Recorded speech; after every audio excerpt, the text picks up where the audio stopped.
Sergeant Cole Brennan had been broken for exactly 7 months, 2 weeks, and 3 days. Not physically, the field medics had patched up his body well enough. But the nightmares, the shaking hands, the way loud noises made him dive for cover, those were still very much broken. That's why Command had shipped him off to Outpost Serenity, a joint human-alien medical facility on the edge of colonized space. A place where soldiers went when they were too damaged for active duty but not damaged enough to discharge. A place where they put you back together or admitted they couldn't. Sergeant Brennan. The voice was soft, melodic, nothing like the harsh military tones Cole had lived with for 8 years. He looked up from the bench where he'd been sitting for the past hour, avoiding his intake appointment. The being standing before him was unlike any alien he'd encountered in the war. She stood about 6 feet tall, her skin a soft jade green that seemed to glow from within. Her features were humanoid but ethereal, with large amber eyes that held depths of compassion Cole wasn't sure he deserved. 4 delicate arms moved with fluid grace, and her hair, if you could call it that, floated around her head in wisps of silver light. "I'm Healer Nixara," she said, tilting her head as she studied him. "You missed your appointment." "Yeah, well, I'm good at missing things lately." Cole's voice came out rougher than he intended. "Besides, what's the point? I've seen a dozen therapists. They all say the same things: PTSD, survivor's guilt, emotional trauma. Like putting a name on it makes it better." Nixara moved closer and Cole tensed. She noticed immediately and stopped. "Names are just the beginning. I am not here to label you, Sergeant. I am here to heal you. Good luck with that. I'm pretty thoroughly broken." Something flickered in her amber eyes. Not pity, which Cole would have hated, but determination. "I have spent 200 years healing broken things, Sergeant Brennan. Shattered bones, torn spirits, wounded souls. You are not beyond repair. You are simply hurting. 200 years. You don't look a day over 30. She smiled, and it transformed her entire face. "My people age slowly. We are empathic healers. We feel what others feel, take their pain into ourselves, and transmute it into something bearable." That sounds like torture. Sometimes it is. But it is also the most rewarding thing I have ever done. To take someone's suffering and help them carry it, that is a gift. Cole wanted to argue, wanted to push her away like he'd pushed away everyone else who tried to help. But something in her eyes, that absolute certainty that he was worth saving, made him pause. "1 session," he said finally. "I'll give you 1 session. But when it doesn't work, I'm done." "1 session," Nixara agreed. "But you should know, Sergeant, I am very stubborn, and I do not give up on my patients." That first session was nothing like Cole expected. Nixara didn't ask him to talk about the war, didn't push him to relive his trauma. Instead, she asked him about before, what he liked to do as a kid, his favorite foods, the music he used to listen to before the sounds of explosions drowned everything else out. And when Cole finally broke, when the tears came and the words poured out about the squad he'd lost, the friends who'd died while he survived, Nixara did something no therapist had ever done. She cried with him. "I can feel it," she whispered, her 4 hands gently holding his shaking ones. "Your grief, your guilt, your rage at the universe for taking them and leaving you. I feel all of it, Cole, and I am honored that you trust me with this pain. How can you stand it? Feeling everyone's pain all the time? Because I also feel their joy when they heal. Their hope when they take their first steps forward. Their love when they remember how to feel it again." Her amber eyes met his. "And I already feel, beneath all your pain, a fierce desire to survive, to be whole again. That desire is what I will nurture until it grows stronger than your grief." Cole should have pulled away, should have maintained his distance. But her hands were warm, her presence calming, and for the first time in 7 months, he felt like maybe, just maybe, he wasn't completely alone. 1 session became 2, then 5, then 10. Cole found himself looking forward to their meetings, found himself opening up in ways he'd never managed with military therapists. Nixara listened without judgment, felt without flinching, and slowly, carefully, helped him piece himself back together. "You're doing so well," she said one afternoon about 6 weeks into his treatment. "Your nightmares have decreased. Your startle response is less severe. You're making real progress, Cole."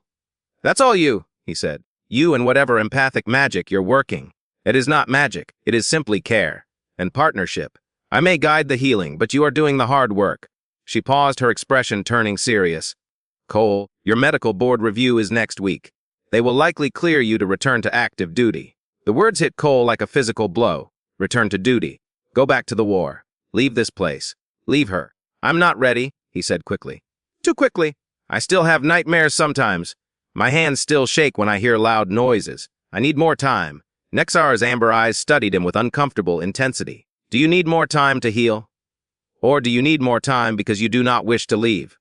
The question hung between them, weighted with things neither of them had said. Both, Cole admitted. I'm not ready to go back. But I'm also not ready to leave you.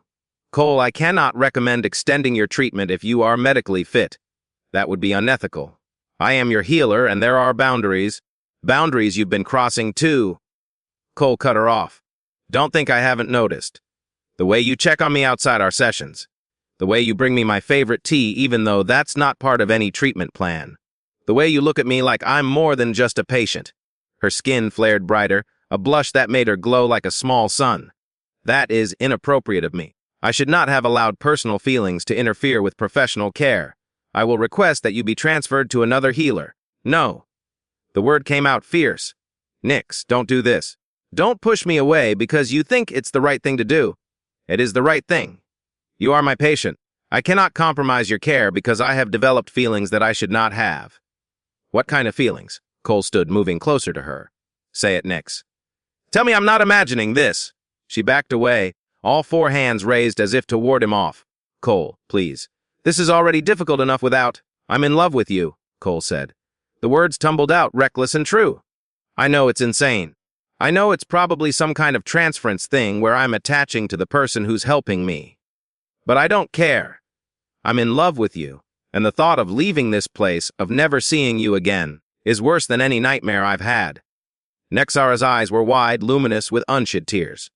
You do not know what you are saying.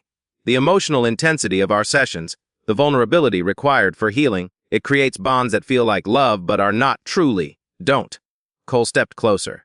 Don't tell me what I feel isn't real. I've been broken and put back together enough times to know the difference between trauma bonding and actual connection. What I feel for you is real, Nix. And unless I'm completely delusional, you feel it too. She looked away, her entire body trembling. Yes, I feel it too.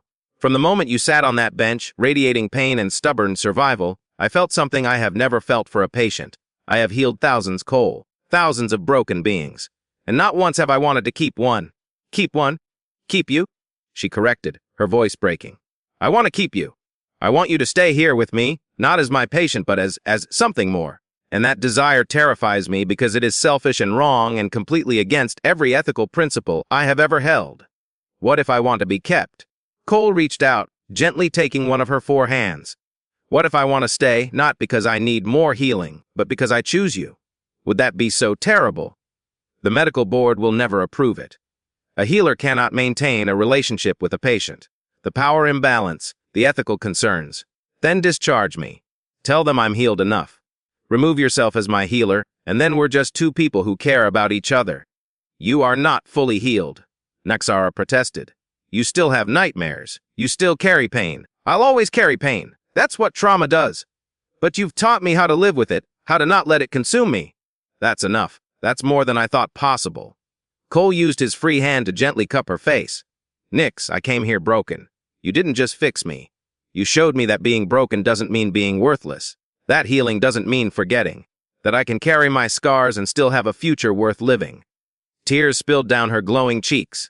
You are making this very difficult. Good. You said you don't give up on your patients. Well, I don't give up on people I love. So we're at an impasse. You are impossible. You're stubborn. We're a perfect match. She laughed through her tears, a sound like crystal bells. If I discharge you, if I remove myself as your primary healer, there will be an investigation. They will question my judgment, my ethics. I could lose my position here. I know. And I'm not asking you to sacrifice your career for me. If you tell me to go, I'll go. I'll respect your decision. But Nix, if there's any part of you that wants this, that wants us, then fight for it. Because I'm willing to fight for you.